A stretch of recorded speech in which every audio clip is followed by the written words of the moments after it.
তুমি যে হানাফি মাযহাব মানো, নবীর জমানায় হানাফি মাযহাব ছিল? বলে না, এই বছরটা দেয় না? নবীর জমানায় কি হানাফি মাযহাব ছিল? বলে না? আজকে শিখাইছি, কালকে থেকে যখন বলবে না, বলবেন হানাফি মাযহাব ছিল। হানাফি মাযহাব ওরে পাল্টা বলবেন, নবীর জমানায় বুখারী শরীফ ছিল? ছিল? বলবে কি বুখারী, ইমাম বুখারী ছিল না, কিন্তু বুখারীর হাদিস ছিল। বুঝলেন না পয়েন্টটা?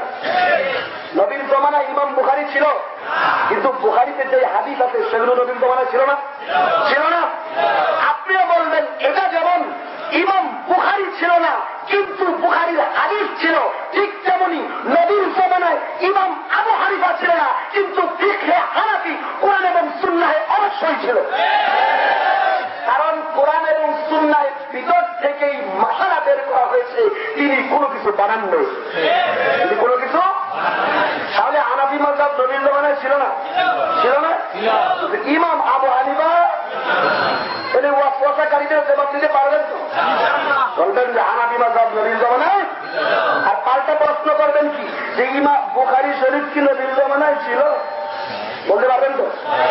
দেখবেন যে আযান শুনে শয়তান কত স্পিডে বাজে, এর চেয়ে ডাবল স্পিডে ইংরেজ শ্রেষ্ঠ কবিদের আলে আপনাকে দেখে পালিয়ে যাবে।